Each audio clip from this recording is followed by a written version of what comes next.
Саламатсыңар 11 класстын жалпы республикалык тестилөөгө даярданып жаткан окуучулары. Силер менен бүгүн кайрадан математика сабагында онлайн жолугушуп жатабыз. Силер менен бүгүнкү темабыз көп мүнчөлөр жана алгебралык түнүтмалар боюнча сөз кылып өтөбүз. Албетте биз биринчи сабагыбызда, бул сабагыбызда көп мүнчөлөрдү бир карап өтүшүбүз керек. Көп мүнчө деген эмне? Биз көп мүнчөлөрдү кыскача кылып айтканда биз бул англис тилинде полномер системасы асында көрүп өткөнбүз. Кошумча информацияларды китептериңерден полномер системасы аркылуу да карап даярданып өтсөңөр болот. Силерге кошумча информация катары биз көп мүнчөдө эмнени айтабыз? Алгебралык бөлчөктөр А бөлүнгөн Б түрүндөгү туюнтма, мында А жана Б сан бир мүнчө, көп мүнчө болушу мүмкүн. А алым, Б бөлүм деп аталат. Биз бул жакта берилген информациянын жанында кошумча көп мүнчөлөрдө бизге берилген ар кандай туюнтма албетте даражасы терс болбогон туюнтма болуш керек. Мисалы үчүн x квадрат плюс 5 деген бул да көп мүнчө же көп мүнчө эмеспи? Англис тилинде айтканда полномер же полномер эмеспи? Аны кантип билебиз? Биринчи караганыбызда бизге берилген туюнтмада берилген даражалар же болбосо ар бир берилген туюнтманын даражалары ар дайым оң сан болуш керек. Оң сан болгон мезгилде гана биз аны көп мүнчө деп айта алабыз. Албетте x квадрат плюс 5 бул көп мүнчө. Себеби эмне? Себеби мага x'тин квадрат даражасын карайтырган болсок экинчи даражадан жана бул оң сан позитив болгон үчүн көп мүнчө деп айта алабыз. Андан сырткары мисалы үчүн x куб минус 5 мында деле өзүңөр көргөндөй x'тин даражасын карайтырган болсок куб бул да оң сан. Ошол себептен биз муну көп мүнчө деп айтып өтүп кете алабыз. Андан сырткары биз көп мүнчөлөрдү өз ара бир мүнчө, эки мүнчө жана көп мүнчө деп бөлүп алабыз. Бир мүнчө дегенде биз бул англис тилинде мономил деп көрүп өткөнбүз. Бир мүнчө деген термин тушунан чыкканда муну мономил экендигин билишиң керек. Мисалы үчүн биз муну x куб 5 же болбосо y квадрат түрүндө көбөйткөнчүбүз мүмкүн. Өзүңөр көргөндөй бул жакта x куб бул бир гана мүнчө. Ошол себептен бир мүнчө. 5 мисалы үчүн 5-тин өзү да бир гана мүнчө. Мында түстүдө бир мүнчө деп айтып коюшубуз мүмкүн. Же болбосо y квадрат бул да бир гана мүнчө. Мономил же болбосо бир мүнчө деп айтып өткөнчүбүз мүмкүн. Ал эми эки мүнчөлөрдү кандай сандар кошумчадан эки мүнчө боло алат?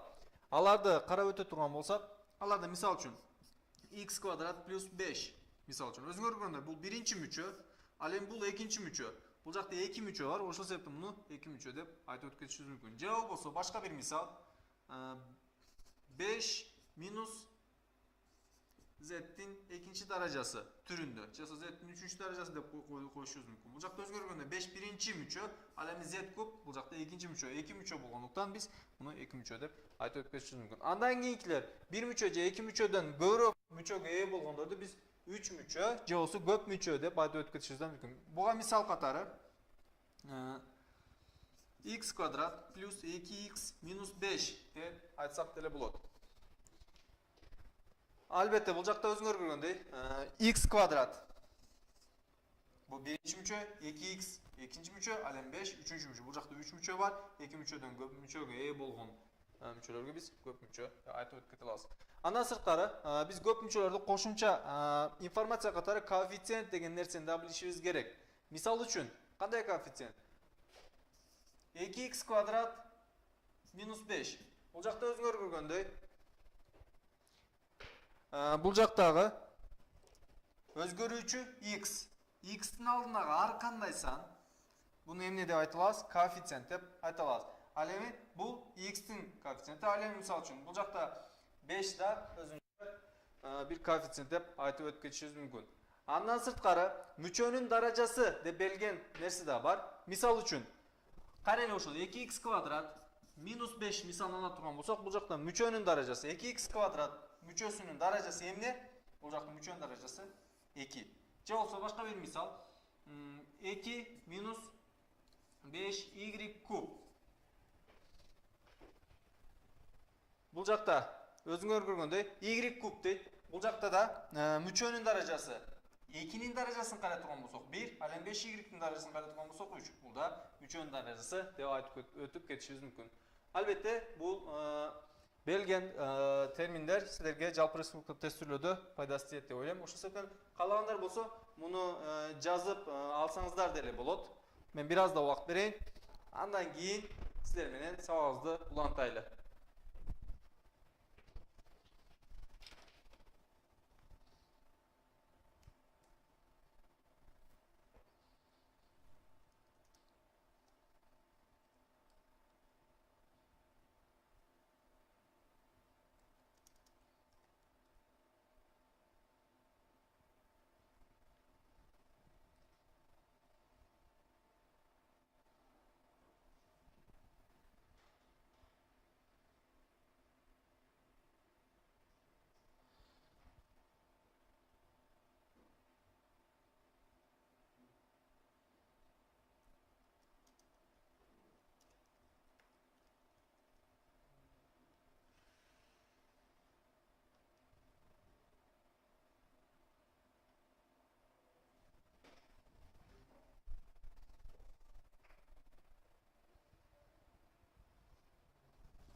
Силерге берилген таскадагы жазуулар жазылган болсоңуздар, анда кийинки слайдка өтөйлү.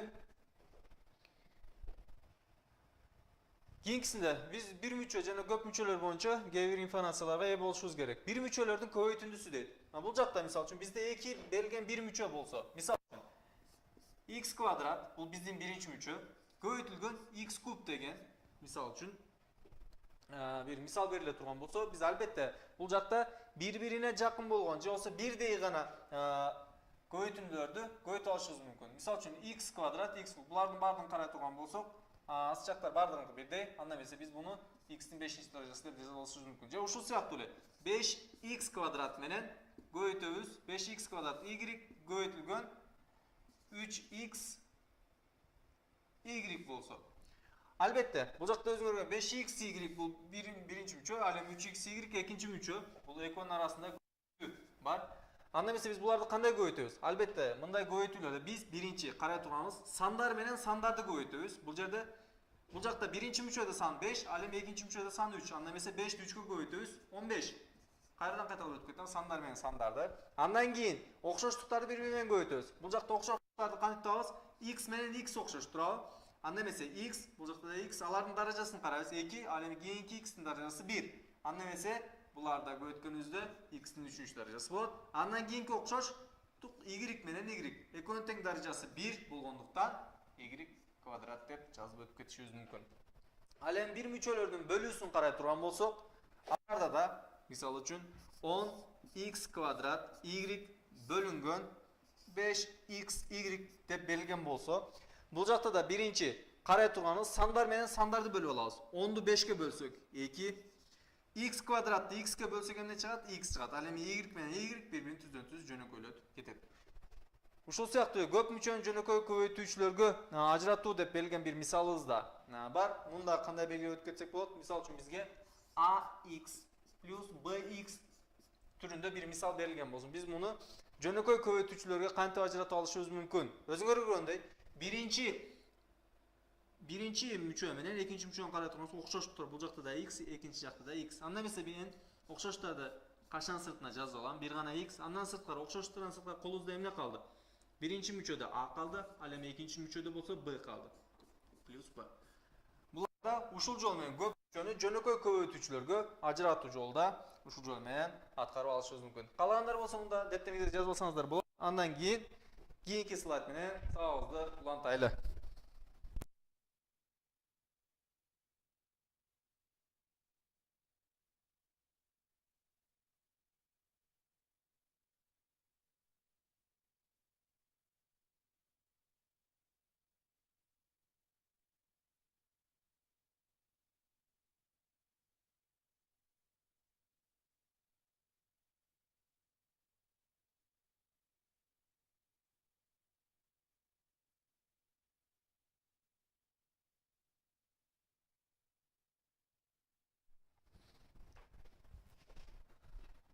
Албетте бул жакта бир мүчөлөрдүн бөлүүсү деген тема боюнча дагы бул жакта кошумчалап да кетишибиз мүмкүн. Көп мүчөнү бир мүчөгө бөлүү деген теманы да кошуп кетсек болот. Мисал үчүн бул жакта кошумчада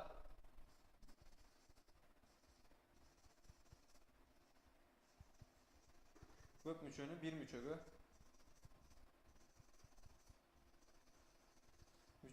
бөлүүсү деп карап өтө турган болсок, мисал үчүн бизде кандай мисал берилген болсун? 10x квадрат y плюс 5x y плюс 5 бөлүнгөн. Мисал үчүн муну бир мүчө катары эмне 5 деп жазып алышыбыз, себеби бул жакта да 1, 5тин өзү да бир гана мүчө болуп калат. Албетте буларды кантип бөлүп алышыбыз мүмкүн? Албетте мен муну эң оңой жолу жогорудагы ар бир мүчөнү отдельно бөлөк-бөлөк кылып жаза алам. 10x квадрат y bölüngön 5 keyinкisi плюс 5x y анда бөлүнгөн 5 себеби бардыгын 5ке бөлсөк болот. Плюс 5 бөлүнгөн 5. Өзүңөр көргөндөй буларды бардыгын бөлөк-бөлөк кылып жазып алдым жана мындан кийин өзүңөр көргөндөй бир мүчөлөрдүн бөлүүсү темасынын астында өткөн ыкманы колдонуп бул суроону же болбосо бул берилген көп мүчөнү бир мүчөлөрдүн бөлүүсүнө өзгөртүп ошентип бул сурообузду да чыгарып улантып чыгарып алышыбыз мүмкүн. Мындай жазылсаңыздар, андан кийинки слайдыбызга өтсөк болот.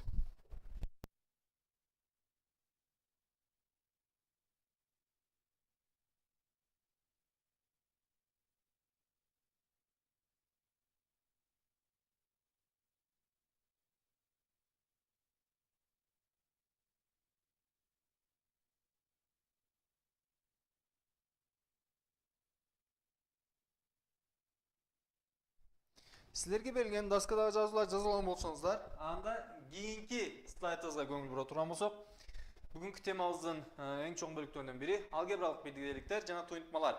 Албетте биз бул алгебралык бирделиктерде силер буларды көрүп өткөнсүңөр.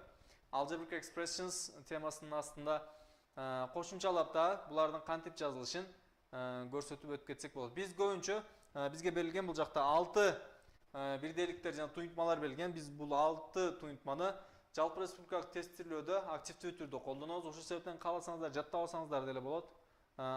Каалагандар болсо бул берилген формулаларды, бирделиктерди, туйунтмаларды дептериңизге көчүрүп жаза алсаңыздар болот. Себеби бизге эң көп пайдасы тийген жана жалпы республикалык тестирлөөдө көп суроолордо колдонгон бирделиктер деп айтып өтүп кетишибиз мүмкүн.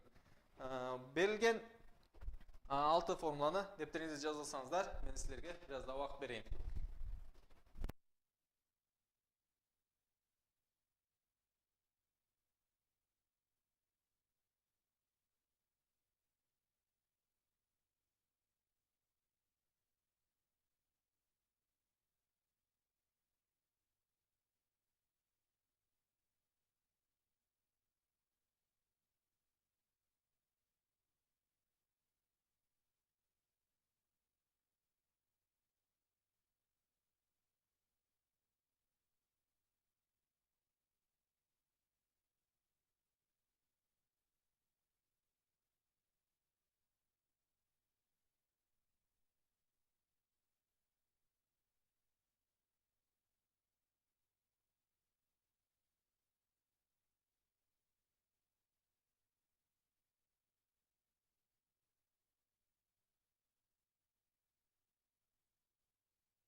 Албетте бул берилген биздеги туйунтмаларды бир сыйра көз карап өтүп турган болсок, a плюс b квадратты биз кандай жаза алышыбыз мүмкүн? Мисал үчүн a плюс b квадраттын формуласы эсизден чыгып калды. Аны кандай жазып алышыбыз мүмкүн? Анын оңой жолдордон бири, мисал үчүн a плюс b квадратты a плюс b көбөйтүлгөн a плюс b түрүндө жазып улантып кетсек да болот. Себеби бул жакта өзүңөр көргөндөй a плюс b квадрат бир гана өзүндө эмне бул көп мүчө же болбосо эки мүчө деп айтып кетсек деле болот. Бунун оңой жолу эки мүчөлөрдү бири-бири менен көбөйтүү жолу менен да чыгарып алсак болот. a плюс b квадраты менен a плюс b көбөйтүлгөн a плюс b түрүндө жазып алыш мүмкүн. Андан кийин ар бир мүчөнү бири-бири менен көбөйтүп чыккандан кийин формуланы жаттоого да керек калбайт. a менен a-ны көбөйтсөм a квадрат, a-ны b-га көбөйтсөм ab, b-ны a-га көбөйтсөм кайрадан эле ab, анан b-ны b-га көбөйтсөм b квадрат деген жооптор келип чыгат. Бул жактан тапкан информацияларды же болбосо терди бири-бирине кошуп чыкканыңызда кайрадан бизге келип чыккан формулалар берилет. Ушул сыяктуу эле a плюс b кубта да ошол ыкманы колдонсок болот. A минус b кубта да. Ал эми a квадрат минус b квадратты да өзүңөр көргөндөй төмөнкү информацияга колдонсок болот. Бирок формулаларды көбүнчө эсизден чыкканы бизге берилген 5-чи жана 6-чы формулалар көбүнчө эсизден чыгып калышы мүмкүн. Ошол себептен бул формулаларды силер үчүн албетте жаттап алсаңыздар өзүңөр үчүн пайдалуу болот деп ойлойм. Ал эми a квадрат минус b квадрат деп берилген формуланы ушул сыяктуу эле силер жаттап алсаңыздар өзүңөргө көбүрөөк пайдасы болот деп ойлойм.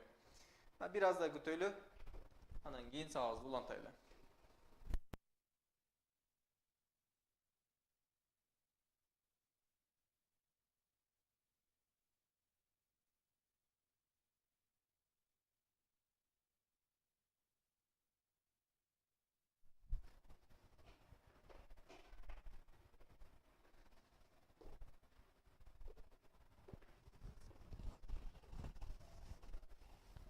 Анда эмесе сабагыбызды уланта турган болсок, биздин бүгүнкү силер менен керектүү болгон 1-2, 3 слайдта силер үчүн керектүү болгон информациялар берилип өттү бүгүнкү сабагыбызда. Анда эмесе мындан кийинки бүгүнкү сабагыбызды мындан кийин калганын баарын суроо чыгаруу жолу менен үйрөнүүгө аракет кылабыз. Анда эмесе силер жазып алган болсоңуздар, бүгүнкү сабагыбыздын 1-чи суроосу менен таанышкыла. Туйтманы жөнөкөйлөткүлө деп берилген суроо. X квадрат минус 11x плюс 24. Муну кантип жөнөкөйлөтүп алсак болот? Албетте биз көбүнчө көп мүчөлөр менен байланышкан же болбосо алгебралык бирдиктер менен көргөн темалардан бири биз үчүн эң көп керектүү болгон жөнөкөйлөтүү ыкмалары үчүн. Бул суроонун жообун албетте бизге True программасы аркылуу жазып калтырсаңыздар болот.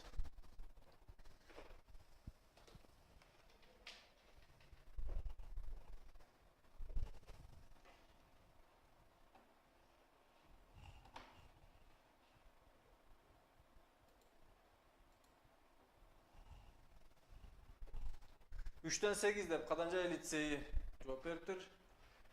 Башка жооп болгон лицейлер аларды күтө турайлы.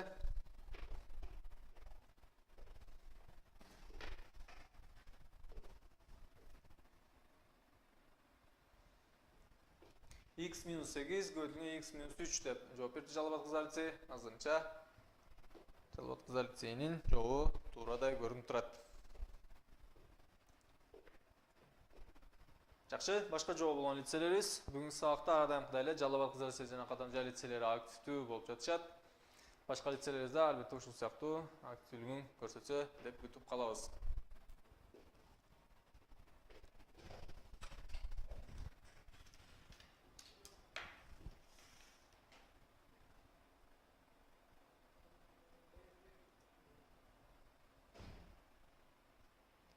Бир аз да күтө турайлы. Балким жооп болгон лицейлерибиз бардыр.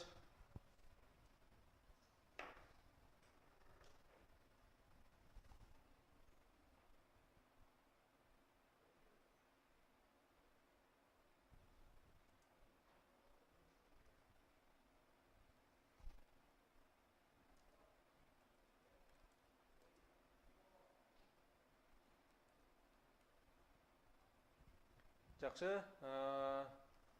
Ош кыздар лицейи да жооп беришиптир.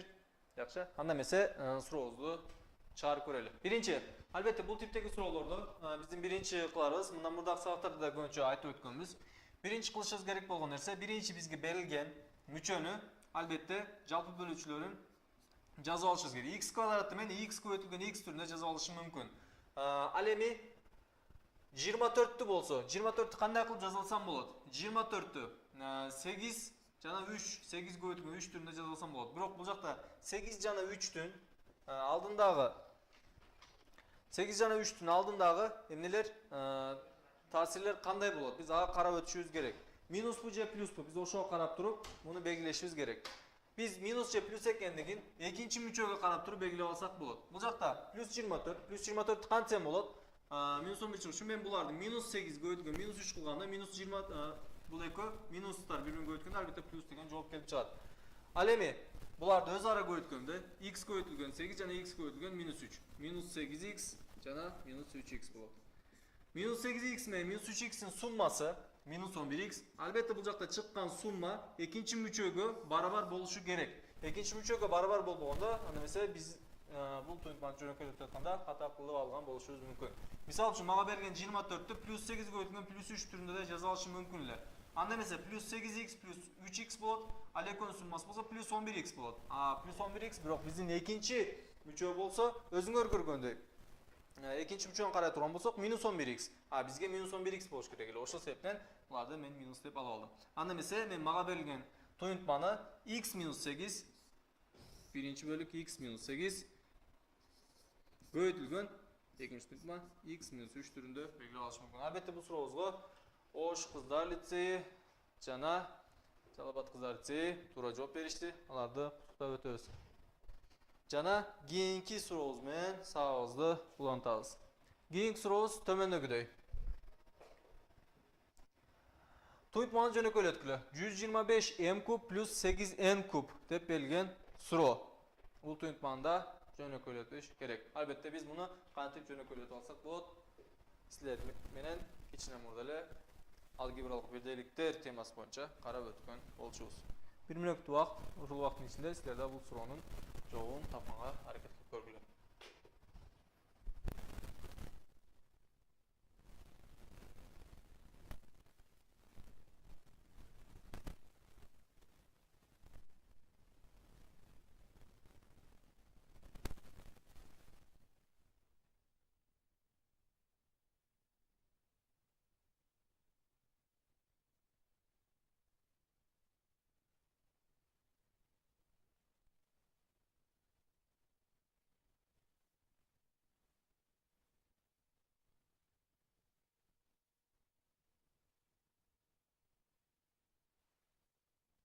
Суроого жооп болгондор болсо, албетте Трукон программасы аркылуу жазсаңыздар болот. Жалал Абад кыздар лицейи биринчи жооп жазды. 5m плюс 2n деп. Ал эми 25m квадрат минус 10m плюс 4n квадрат деп. Кадамжай лицейи бул суроого кошулам дегенден көрө, силер да өзүңөр чыгарып көрсөңөр жакшы болот деп ойлойм.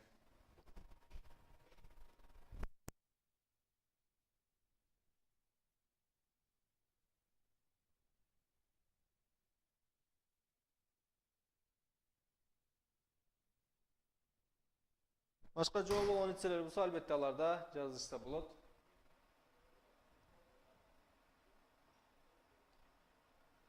Каракол эркек лицейи да жооп жазды, жакшы.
Suroğunu жазылсаңыздар 1 minut vaqt verildi.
Belgen suroğunun çoğunu жазылған болсаңыздар, анда кийинки суроомен сабагыбызды улантайлы.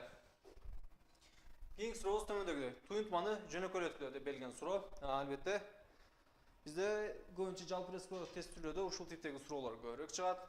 Жана бул суроонун албетте 4 варианты бар. Жоопторуңуздарды албетте программасы аркылуу күтүп калабыз.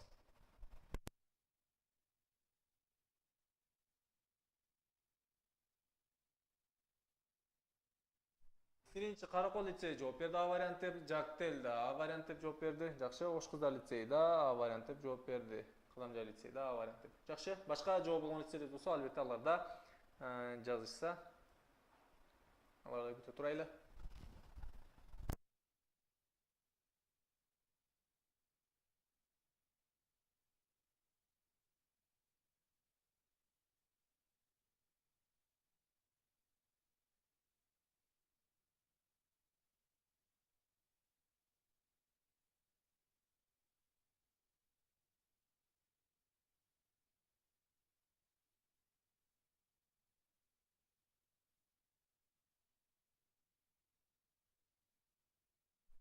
Азырынча башка жооп болгон лицелер жок окшойт деп ойлойм. Аны mesela суроону силер менен бирге чыгарып көрөлү. Биринчи, өзүңөр көргөндөй алым жана бөлүм түрүндө берген алгебралык бирдейликтер бар. Мен алымды башка жана бөлүмдү башка кылып карап көрөм. Биринчи алымды карай турган болсом, алымда a квадрат x минус a x квадрат бар. Ал эми бөлүмдө болсо a минус x бар. Мен өзүңөр көргөндөй алымды өзара жалпы бөлүүчүлөрүнө бөлүп алышым керек. Анда эмесе мен a квадратты a көбөйтүлгөн a деп жазып алышым мүмкүн. Көбөйтүлгөн x минус a көбөйтүлгөн. Ал эми x квадратты x көбөйтүлгөн x деп жазып алайын. Бөлүнгөн a минус x деп карап алайлы. Барабар өзүңөр көргөндөй жогоруда окшоштор эмне? Биринчи мүчөдө a бар, экинчи мүчөдө да a бар. Анда эмесе мен a'ны жазып алдым. Ал эми дагы башка окшоштор барбы? Албетте x менен x да окшош. Анда эмесе x'ти да көбөйтүү x качан сыртына жазып алдым. Андан сырткары эмне калды колубузда? A биринчи мүчөдө a калды, ал эми экинчи мүчөдө болсо x калды. Минус x. Ал эми бөлүмгө карай турган болсом, бөлүмдө да a минус x калган. Албетте өзүңөр көргөндө a көбөйтүлгөн x көбөйтүлгөн качан ичинде a минус x бөлүнгөн a минус x түрүндө бизде туюнтма пайда болду. Албетте бул жактан a минус x менен a минус x'ти түздөн түз жөнөкөйлөтүп алыш мүмкүн. Анда эмесе бизде эмне деген жооп калат? A көбөйтүлгөн x деген жооп калат. Албетте бул сурообузга 4 лицей Каракол, Жактел, Ош кыздар лицей жана Кадамжай лицейлери туура жооп беришти. Алардын туура жооп бергендиктен уктап, бул суроонун жообун жазып алууга чакырам. Бир аздан кийин кийинки сурообуз менен сабагыбызды улантабыз.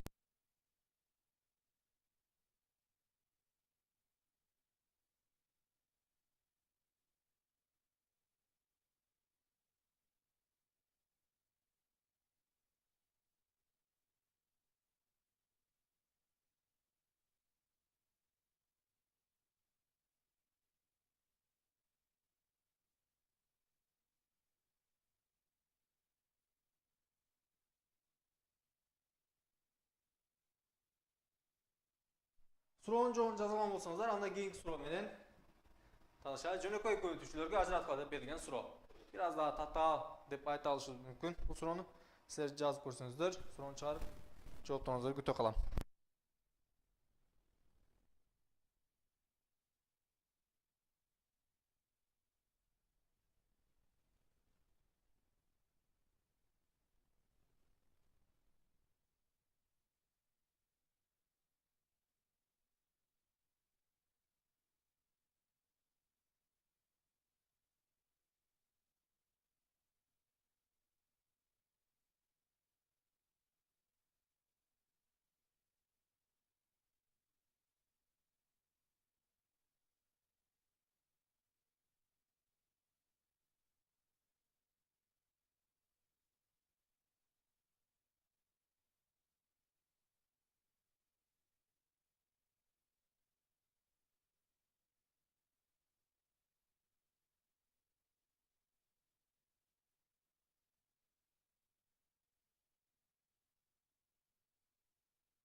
Albatta, so'rovga litseylarimiz qarab qolar ekan. Siz Qadamjoy litseyi, Janajak litseylariga javob berishdi. Yaxshi. Mana biraz da kuzatib turaylik, balki boshqa javob bo'lgan litseylaringizda bordir.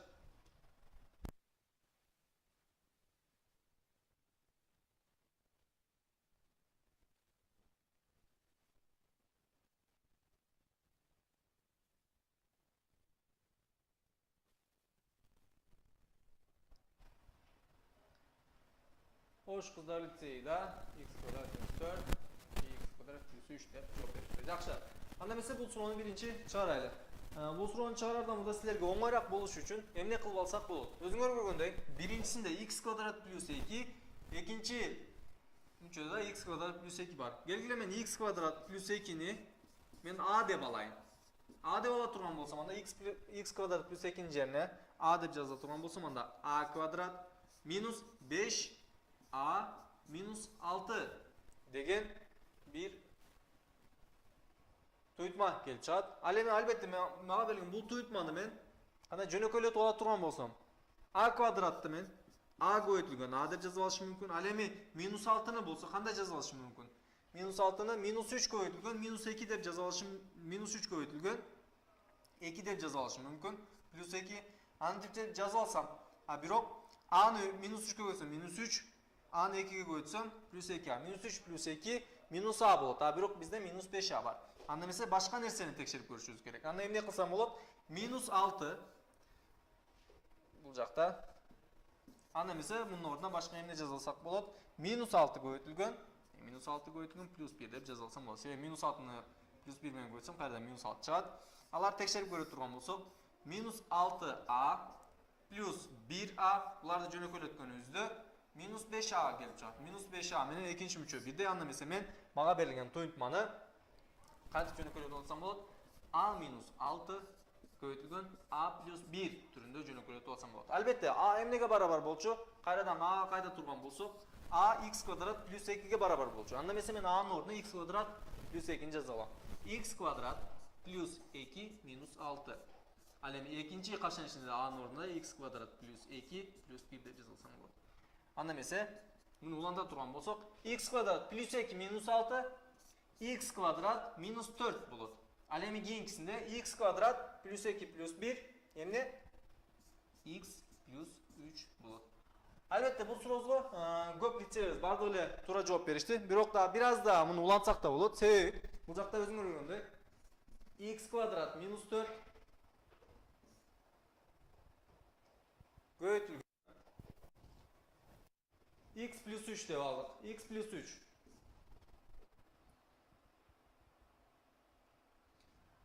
bu o'zing ko'rganda x kvadrat minus 4 qanday yozsam bo'ladi? X kvadrat minus 2 ning kvadrati deb yozsam bo'ladi. Qo'yilgan x plus 3. X kvadrat minus 2 ning kvadratini x minus 2 qo'yilgan x plus 2 deb yozsam da bo'ladi albatta. Qo'yilgan x plus 3 turida. Eng qisqacha, eng jo'nako'y turi sizlarga to'g'ri bergan. X minus 2 qo'yilgan x plus 2 qo'yilgan x plus 3 turida yozsak bo'ladi. Albatta bu so'rovga bardo'la litseyimiz to'g'ri javob berdi deb o'ylayman, biroq so'rovni biraz da jo'nako'ylatib olsak da bo'ladi ekan. Albatta bu so'rovga to'g'ri javob bergan litseyimizning bardig'ini qutlaqlayman. Jana so'rovni javobini yozib olish uchun sizlarga biraz da vaqt beraman. Undan keyingi so'rovni savol ulantasiz. Bundan keyingi so'rov bugungi savolning birinchi bo'limining oxirgi so'rovi bo'lib qoladi. Undan keyin 5 minutlik tinov, undan keyin savolning ikkinchi bo'limini ulantasiz.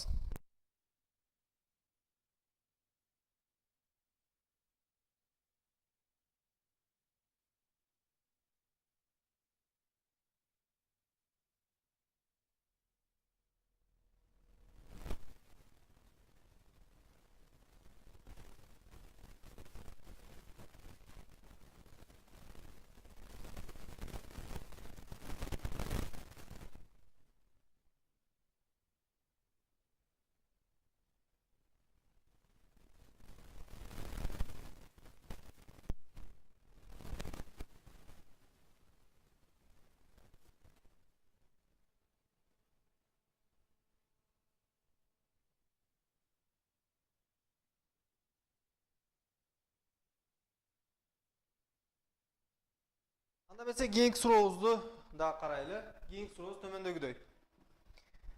Эгерде a квадрат минус b квадрат бөлүнгөн ab барабар 3 болсо, анда эмесе бул жакта a квадрат бөлүнгөн b квадрат плюс b квадрат a квадратты тапкыла деп берилген суроо.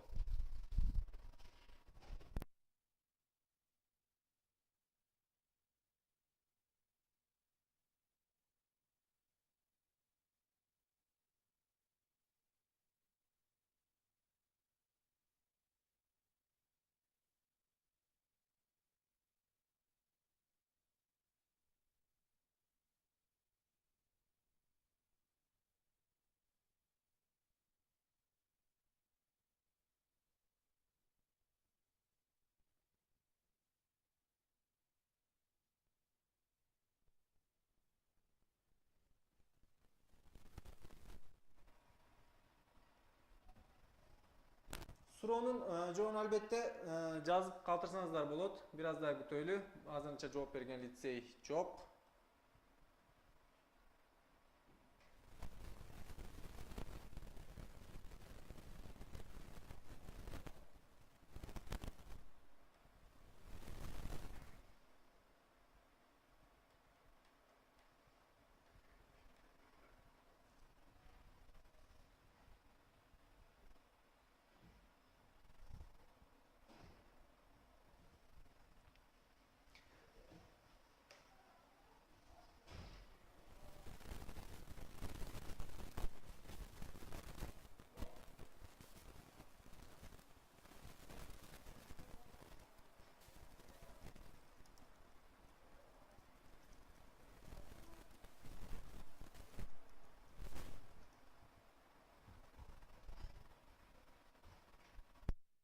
Азырынча сурообузга жооп берген лицей жок.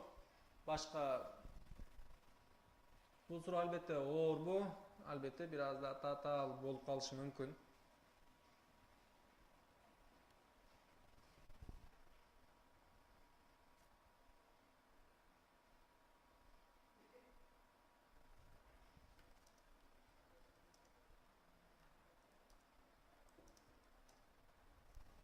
Азырынча 11 деп жооп келди.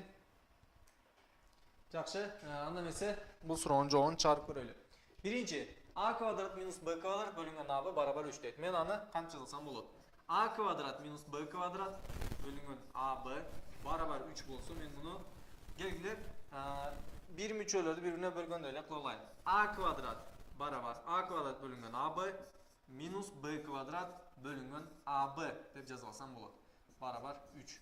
Анда эмесе a квадрат a көбөйтүлгөн a бөлүнгөн ab минус b көбөйтүлгөн b бөлүнгөн ab деп жазып алсам. Анда эмесе a менен a жөнөкөйлөйт, b менен b бири-бирин жөнөкөйлөтөт. Анда эмесе өзүңөр көргөндөй a бөлүнгөн b минус b бөлүнгөн a барабар 3 деген жооп келип чыгат. Албетте, эми мен эки жакты тең кандай кылып алсам болот? Кыскача кылып алганда, эки жактын тең квадратын алганыбызда a бөлүнгөн b минус b бөлүнгөн a барабар 3 дейт. Эки жактын тең квадратын алганыбызда өзүңөр көргөндөй a квадрат бөлүнгөн b квадрат минус ab минус 2 көбөйтүлгөн ab көбөйтүлгөн b бөлүнгөн a минус b квадрат бөлүнгөн a квадрат барабар 9 деген жооп келип чыгат. Албетте бул жакта a менен a, b менен b жөнөкөйлөйт. Анда эмесе a квадрат минус a квадрат бөлүнгөн b квадрат минус b квадрат бөлүнгөн a квадрат и минус бул 2 минус 2 барабар 9 деген жооп келип чыгат. Ал эми минус 2-ни теңирменен оң жагына алып өткөнүбүздө a квадрат бөлүнгөн b квадрат минус b квадрат бөлүнгөн a квадрат. Албетте туура айттыңар, плюс бул жагында унутпайлы. Плюс барабар 11 болот. Анда эмесе бул сурообузга туура жооп берген кайсы болду? Кадамжай лицей болду. Аларды өзгөчө окуп өтөбүз. Жана каалагандар болсо бул суроонун жообун жаза алсаңыздар болот.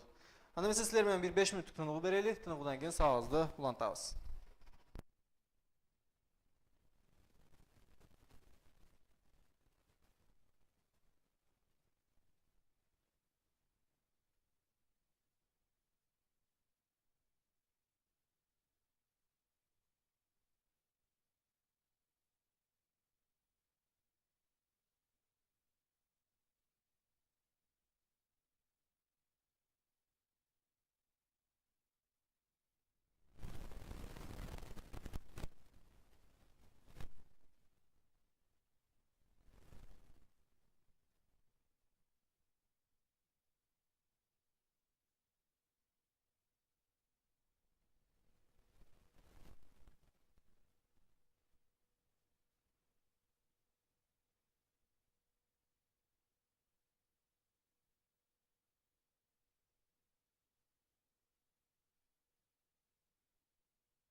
Sizlerge berген 5 мүнөттүк тыныгуу өз аягына чыкты. Анда эмесе сабазды уланта турган болсок, сабаздагы кийинки сурообуз төмөндөгүдөй.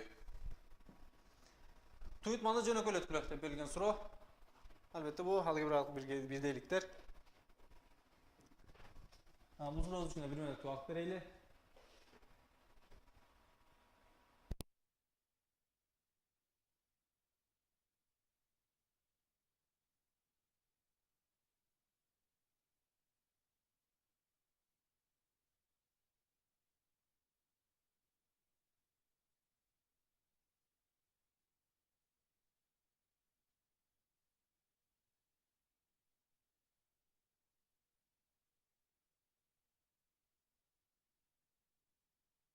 Азырынча Ош кыздар лицейи 1 деп жооп бериптир, жакшы. Башка жооп болгон лицейлерибиз, аларды көрүп турайлы.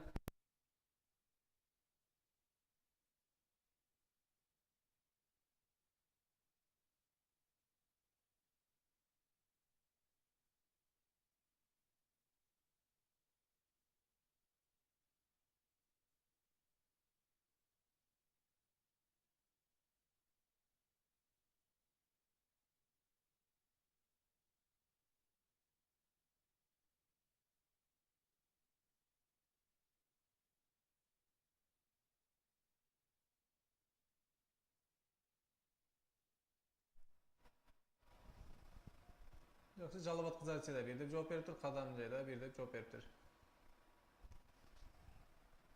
Бир аз да күтөлү, балким башка жооп болгон лицейлерибиз да бардыр.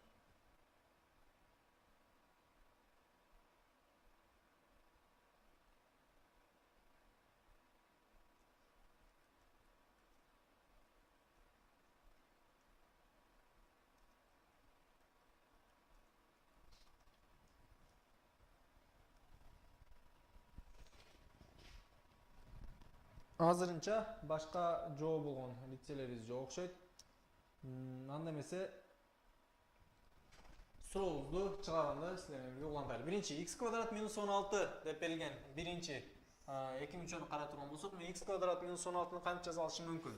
X квадрат минус 16-ны мен x квадрат минус 4-түн квадраты деп жаза алышым мүмкүн. Албетте x квадрат минус 4-түн квадраты канчага барабар? X минус 4 көбөйтүлгөн x плюс 4кө барабар. Ал эми кийинкисин экинчи көп мүнчөнү карап турган болсом, x квадрат минус 3x, x квадрат минус 3x минус 4. Мында жалпы бөлүшүлөрүн бөлүп ала турган болсок, x көбөйтүлгөн x жана минус 4 мен минус 4 көбөйтүлгөн плюс 1 түрүндө жаза алышым мүмкүн. Өзүңөр көргөндөй, анда эмесе минус 4x плюс x болот. Булар бири менен суммасын караганыбызда минус 3x ке барабар. Албетте минус 3x менен экинчи бири менен бирдей. Анда эмесе мен мага берилген x квадрат минус 3x минус 4-тү x минус 4 көбөйтүлгөн x плюс 1 түрүндө жөнөкөйлөтүп алышым мүмкүн. Ал эми x квадрат плюс 4x'ти өзүңөр көргөндөй x квадрат плюс 4x'ти мен x көбөйтүлгөн x плюс 4 көбөйтүлгөн x деп жаза алсам, өзүңөр көргөндөй x'тер бирдей. Анда эмесе мен x'ти качтан сырткыга жазам, x плюс 4 деп жөнөкөйлөтүп алышым мүмкүн. Ал эми x квадрат плюс x болсо, x квадрат плюс x болсо мен x көбөйтүлгөн x плюс 1 түрүндө жөнөкөйлөтүп алышым мүмкүн. Албетте мага берилген бул жөнөкөйлөтүп алган сандарды ар бирин бул жерде ордуна коюп жаза ала турган болсом, x квадрат минус 16-нын ордуна x минус 4 көбөйтүлгөн x плюс 4-тү жаза алам. Ал эми x квадрат минус 3x минус 4-түн ордуна болсо, x минус 4 көбөйтүлгөн x плюс 1-ти жаза алам. Ал эми бул жерде көңүл буруп карай турган болсок, бул жерде бөлүү амалы болуп турат. Аны көбөйтүү кылыш үчүн алым менен бөлүм экөө ордун алмаштырат. Экинчи алгебралык бирдейликте. Анда эмесе экөөнүн ордун алмаштырганда x квадрат плюс x-ти жогоруга жазабыз. X квадрат плюс x канчага барабар? X көбөйтүлгөн x плюс 1ге барабар. X көбөйтүлгөн x плюс 1ге барабар. Ал эми бөлүм болсо x квадрат плюс 4x-ти жаза алабыз. Алда x көбөйтүлгөн x плюс 4кө барабар. Ал эми бул жактан өзүңөр көргөндөй, биринчисинде x минус 4 менен x минус 4 бири менен жөнөкөйлөтөт. Бул жактан x плюс 4 менен x плюс 4, x плюс 1 менен x плюс 1 бири менен жөнөкөйлөтөт. X менен да x бири менен жөнөкөйлөтөт. Албетте аягында биздин колубузда бир гана эмне келген? 1 деген жооп калат. Себеби бул жакта бардык бирдейлер, бардык көбөйтүндүлөр бири менен жөнөкөйлөтүштү. Ошол себептен бул сурообуздун туура жообу deb ayta olishimiz mumkin. Albatta bu so'rovga ko'pchilik liseyda so'ra javob berishdi. To'g'ri javob bergan liseyimizda qutuda o'tsak bo'ladi. Qolganlar so'rovning javobini deb tana yozib olsa bo'ladi. Andan keyin so'rovni savol bilan olamiz.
So'rovning javobini yozgan bo'lsangizlar, anda keyingi so'rov bilan savol ulantaylik.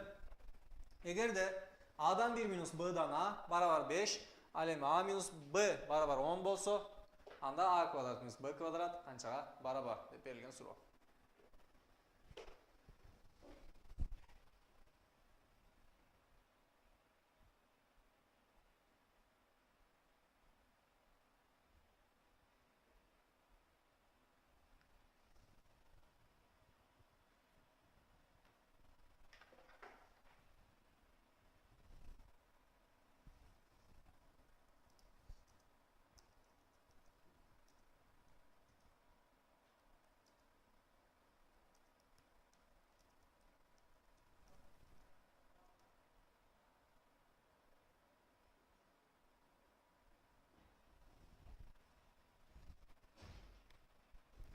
Albatta so'rovdagi yeri biraz da og'ir deb aytib ketsak bo'ladi. Biroq kechinada sizlarga berilgan informatsiyalarni, tushuntirmalarni qo'llanib bu so'rovga o'ng'ay javob topa olasizlar mumkin deb o'ylayman. Biraz da vaqt beraylik. Javob olanlar albatta sayt orqali yo'qsa Google programmasi orqali bizga javob qoldirsanglar bo'ladi.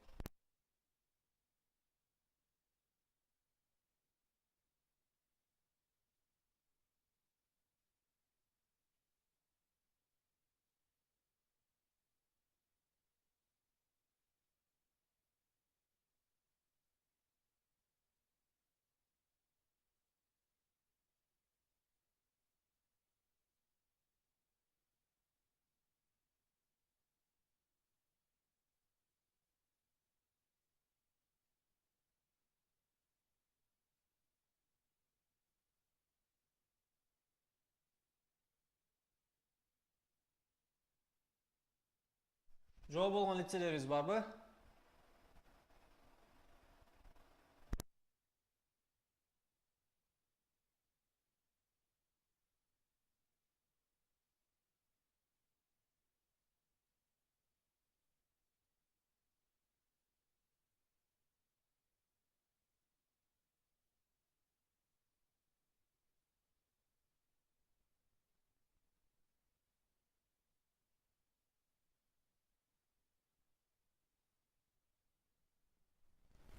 Ona yapıyoruz bu arada B deb javob berganlar da bor, yaxshi. Biraz da kutaylik.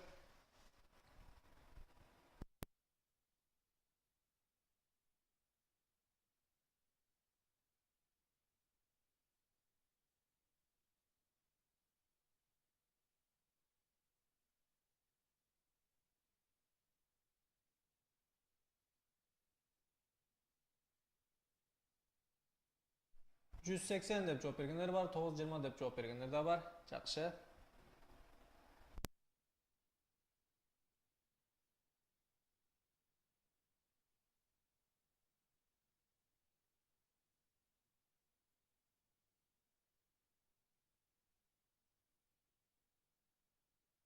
Anda mesela so'rovni chiqaraylik. Birinchi, men A kvadrat minus B kvadrat topishim kerak.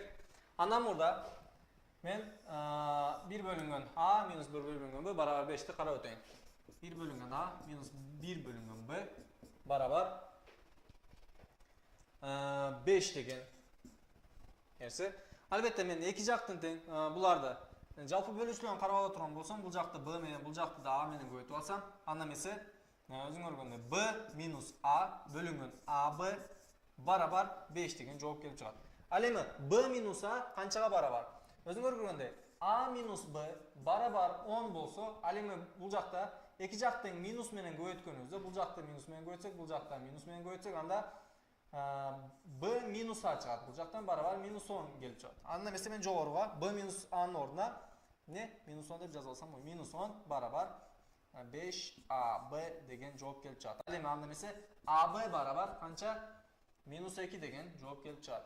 Анда эмесе A квадрат минус B квадратты кантип тапсак болот? A квадрат минус B квадратты мен A минус B квадратын алып алам.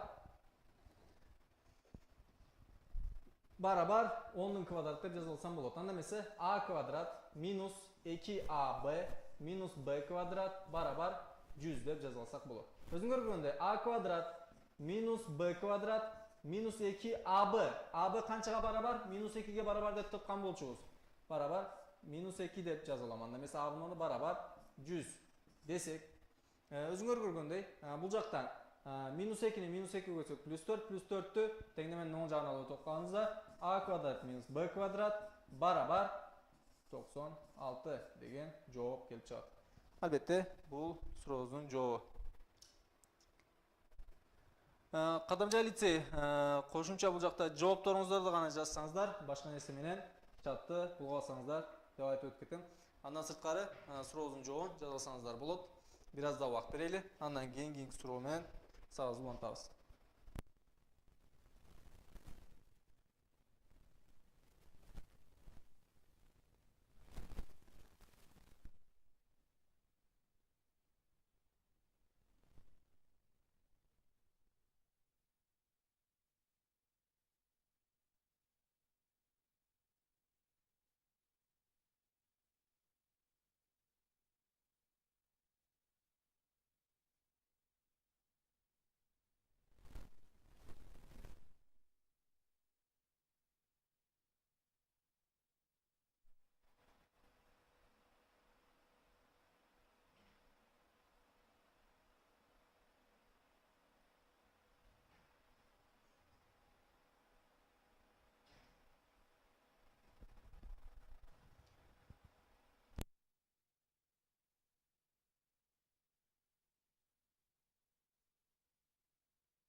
Албетте, бул жакта туура айтасыңар, ката бар.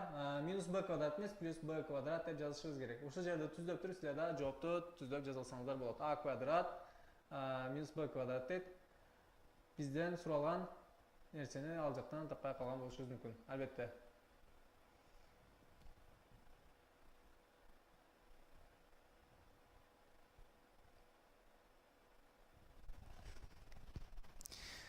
Кийинки сурообуз менен сабагыбызды улантсак, бул суроо сабагыбыздын аягында бир сыйдан көз карап чыгып өтсөк болот. Кийинки сурообузда көбөйтүүчүлөргө ажыратуулар деп берилген суроо A, B, C, D варианттары бар. Албетте бул варианттарга карап сурообузду карап чыгарсак. 2m квадрат плюс 3m минус 2m минус 3n деп берилген суроо. Көбөйтүүчүлөргө ажыраткыла.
Жақсы, азырынча кыдаңжа десе 2m плюс 3 бөлүтүлгөн m минус n деп жооп бериптир. Б вариант деп жооп бергендер да бар. Жақсы, туура вариант жок деп жооп бергендер да бар.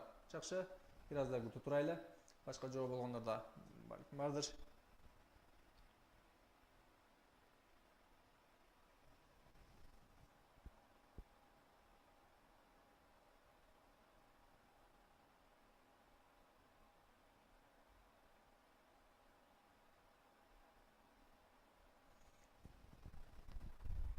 Хош кыздар, десе 2m плюс 3 бөлүнгөн m минус n деп да жооп беришпир. Жакшы.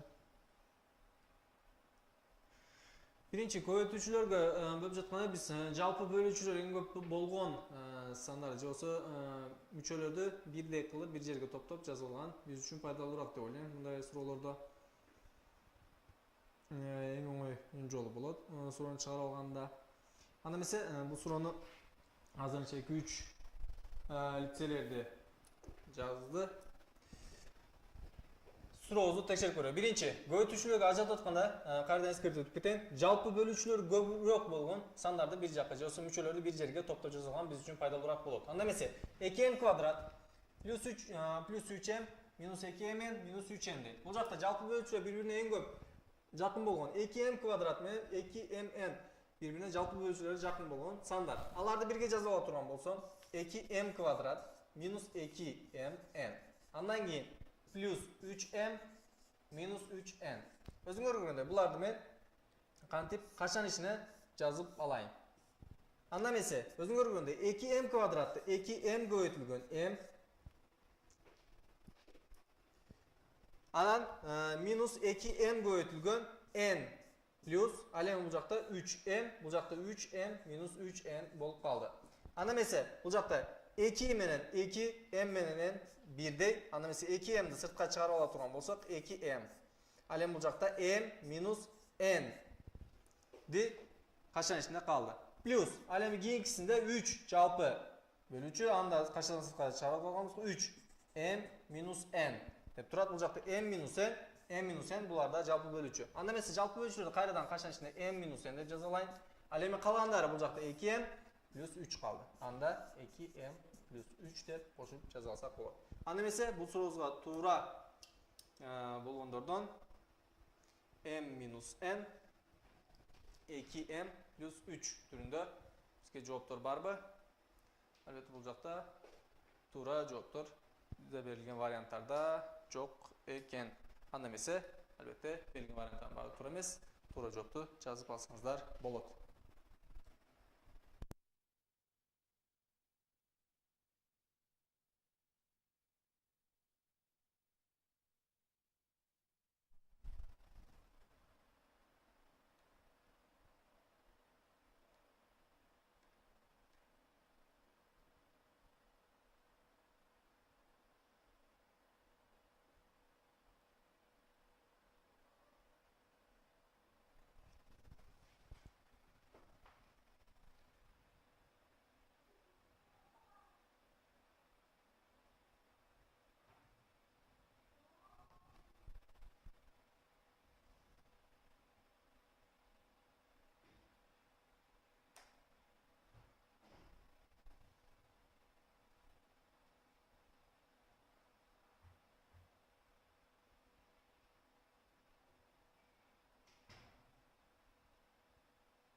Суроонун жообун жаза алган болсоңуздар, кийинки суроо менен сабагыбызды улантайлы.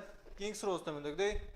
Эгерде x квадрат минус y квадрат барабар 27 жана 1 бөлүнгө x плюс y плюс 1 бөлүнгө x минус y барабар 9-дан 4 болсо, анда y канчага барабар?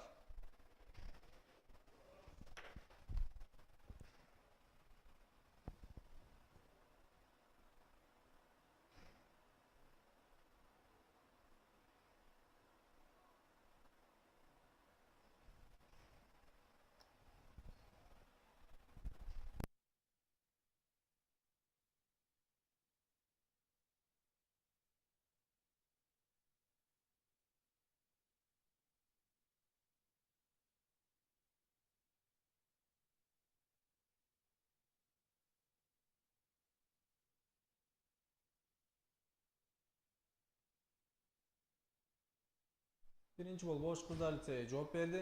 Yaxshi. C varianti Qaraqo'l litseyida javob berdi. Jallabad erkek tejaqterda 3 deb javob berdi. Yaxshi. Qadamjoyda 3 deb javob berdi. Yaxshi, hozircha bardıq o'quvchilarimiz C varianti 3 deb javob berib жатышат.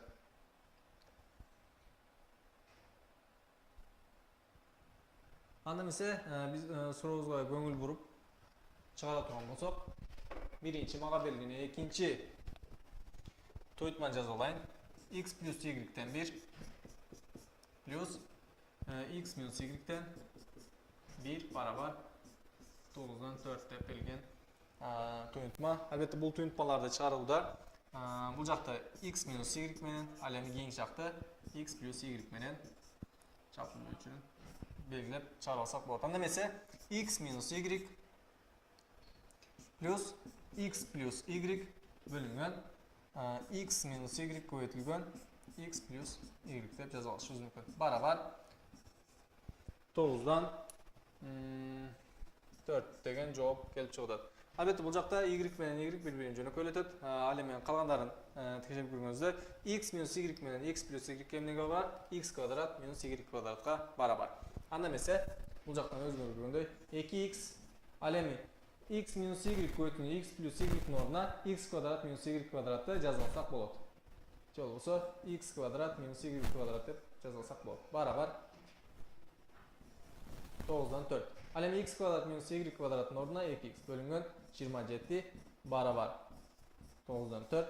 27 bilan 9 birinchi jo'na ko'targan bu жақта 3 qoladi. Andan esa 2x barabar 12 degan javob kelib chiqadi. X barabar 6 bo'lib qoladi. Albatta bizden bu жақtan so'ralgan narsa emne bo'lchu x emas. Biz ko'pincha жалпы тестілерде шашылабыз. 300 x'dan 6 topdim, javobni 6 deb belgilab ketishimiz mumkin. Albatta bu жақта taqlabız. Шашылбастан so'rovni kun qo'yib o'qib qaratgan bo'lsak, so'rovda bizde y so'rab жатат. Анда esa y x kvadrat minus y kvadrat barabar 27 bo'lchu. X ni 6 topdik.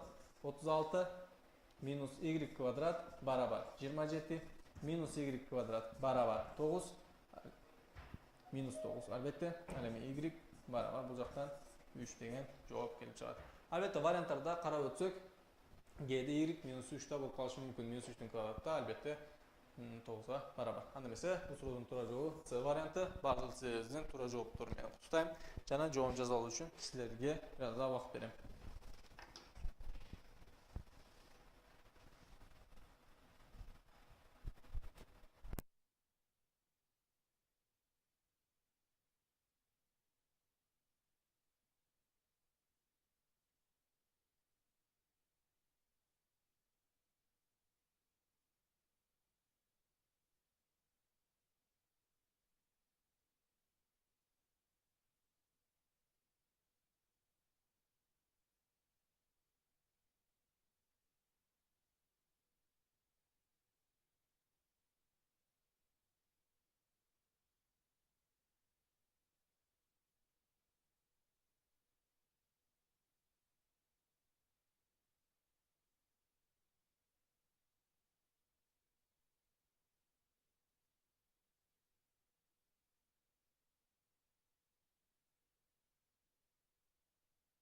So'rovni javob yozgan bo'lsangizlar, keyingi so'rovga ko'ngil bursak.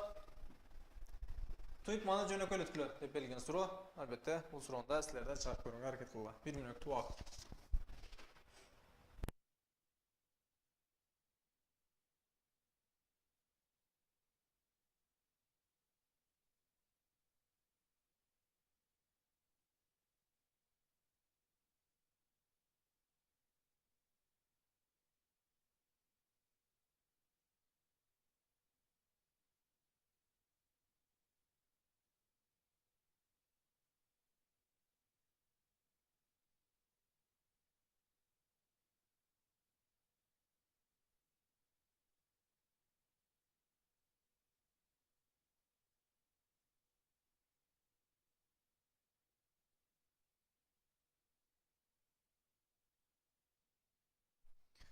Javob olgan litseyleringiz albatta Turcom programmasi orqali bizga javoblaringizni qoldirsangiz bo'ladi. Javoblaringizni kutamiz.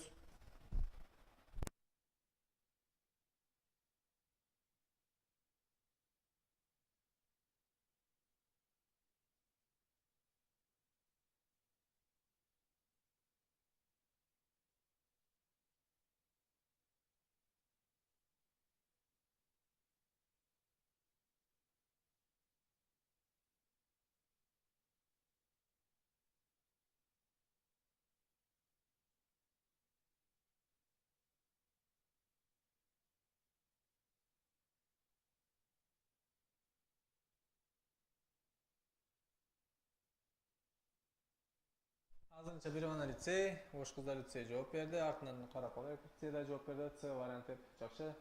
Бир аз да күтөлү, башка жооп алган лицейлерибиз да бар.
Азырынча жооп берген лицейлерибиз аз. Анда эмесе суроодун жообун чыгарып көрүүгө аракет кылайлы. Албетте мен алым жана бөлүмдү башка кылып карап алганда, алымда 8а квадрат минус 2b квадрат дейт. Ал жактан жалпы бөлүүчүлөр өзүңөр көрүп тургандай эле 2. Анда эмесе 2 көбөйтүлгөн 4а квадрат минус 2b квадрат деп жазып алсам болот. Ал эми бөлүмдө да өзүңөр көргөндөй жалпы бөлүүчүлөр 2 болгону көрүнүп турат. Анда эмесе аны башка бөлөк-бөлөк кылып жазып алганыбызда 2 көбөйтүлгөн 4а квадрат минус 2 көбөйтүлгөн 4аб плюс 2b квадрат дейт. Өзүңөр көргөндөй мен 2-ни кайчадан сырткара чыгарып турган болсом 2 көбөйтүлгөн 4а квадрат минус b квадрат бөлүнгөн. Ал эми бөлүмдө болсо 2 көбөйтүлгөн 4а квадрат минус 4аб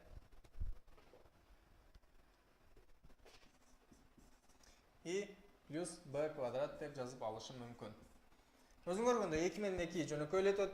Жана жогоруда 4а квадратты мен кандай кошумчаларда кандай жазып алышым мүмкүн? 4а квадратты мен мындай 2а квадрат минус b квадрат түрүндө да жазып алышым мүмкүн. Бул жакта берилген бул түнтманы. Жана бул жакта өзүңөр көргөндөй a квадрат минус b квадрат түрүндө формулага салып чыгарып алышыбыз мүмкүн. Анда эмесе 2a квадрат минус b квадрат жазып ала турган болсок, 2a минус b көбөйтүлгөн 2a плюс b деп жазып алышым мүмкүн. Бөлүнгөн. Ал эми асыл жакта болсо 4a квадрат минус 4ab плюс b квадратты 4 квадратты да кайрадан текширип чыгып турган болсок 4a квадрат. Бул жакта аны 2a жана 2a деп жазылсак болот. Ал эми b квадрат болсо минус b көбөйтүлгөн минус b түрүндө белгилеп айтып кетишибиз мүмкүн. Анда эмесе асыл жакта мен 2a минус b көбөйтүлгөн 2a минус b деп жазып алышым мүмкүн. Өзүңөр көргөндөй бул жакта 2a минус b менен 2a минус b менен жөнөкөй өтөт. Бизде бир гана колубузда 2a плюс b бөлүнгөн 2a минус b деген жооп калат. Албетте бул С варианты. Бул сурообузга Ош кыздар лицейи, Каракол жана Кадамжай лицейлери туура жооп берди. Каракол эркек лицейи, there is no voice. Please check it депсиңер. Аны ошо чекти силер өзүңөр кылып көрсөңөр, биз жактан башка лицейлерибизде мындай проблема жок. Калагандар болсо суроонун жообун жазып алышыңыздар мүмкүн. Андан кийинки суроо менен сабагыбызды улантабыз.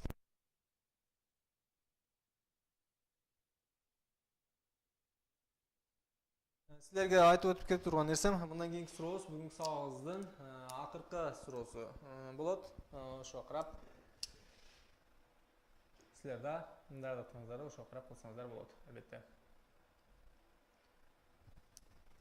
Калаган лицейлерибиз суроонун жообун жазып алуу үчүн бир аз да убакыт берели. Андан кийин кийинки суроо менен сабагыбызды улантабыз.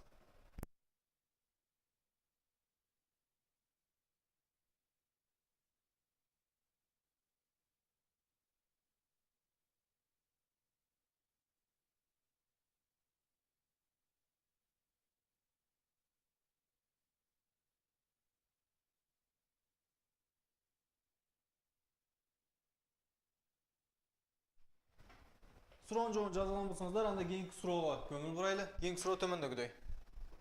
Туйманы жөнөкөйлөткүлө деп берилген суроо. Бул да алгебралык бирдейликтер боюнча.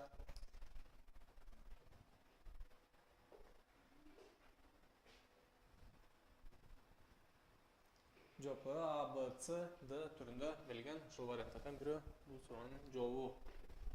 Силер да суроонун жообун тапканга аракет кылып көргүлө.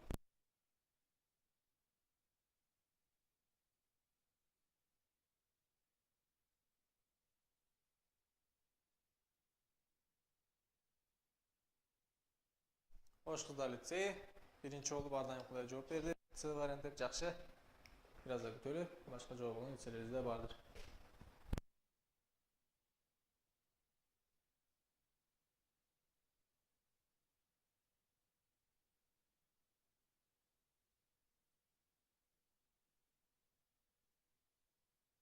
Кадамжай лицейи, анан Каракол лицейи да бирдей жооптор менен жазышты.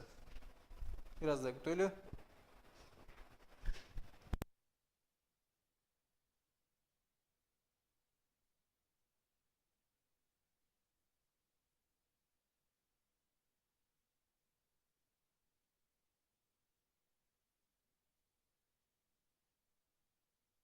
Азырынча 3 лицей жооп берди. Ош кыздар лицейи, Кадамжай лицейи жана Каракол лицейлери. Анда эмесе сурообузду чыгарып көрө турган болсок, биринчи өзүң көргөндөй x-2 бөлүнгөн x плюс 3 дейт. Көбөйтүлгөн x квадрат минус 9-ду кандай жазылсам болот? X квадрат минус 3-түн квадраты деп жазылсам болот. Ал эми x квадрат минус 4 болсо x квадрат минус 2-нин квадраты түрүндө жазылсак болот албетте. Анда эмесе суроону чыгарганга улантсак, x минус 2 бөлүнгөн x плюс 3 көбөйтүлгөн x квадрат минус 3-түн квадратын x минус 3 көбөйтүлгөн x плюс 3 түрүндө жазалайлы. Ал эми x квадрат минус 2-нин квадратын x минус 2 көбөйтүлгөн x плюс 2 деп жазылсак болот. Анда эмесе өзүң көргөндөй x минус 2 менен x минус 2, ал эми x плюс 3 менен x плюс 3 бири-бирин жөнөкөлөтүп алды. Ал эми биздин колубузда калган бир гана x минус 3 бөлүнгөн x плюс 2 деген жооп калды. Албетте бул бизде C вариантына туура келет. Бул суроодун туура жообу C варианты. Ош кыздар лицейи, Кадамжай лицейи жана Каракол лицейлери. Кадамжай лицейлери бул суроого жооп беришти. Каракол лицейи бул сабактарда техникалык көйгөйлөр көп болду деп жатасыңар, туура. Бул көйгөйлөр бирок силер жактан көбүрөөк болду. Интернетте лицейиңиздерге айтып, оңдотуп койсоңуздар деп айтып өтмөкмүн. Себеби башка лицейлерде мындай проблема чыккан жок. Анда эмесе бүгүнкү сабагыбызды ушул жерде аяктасак болот. Силер менен кайрадан эмки жума, экинчи күн саат 16:30 жолукканча деп калам. Саламатта калыңыздар.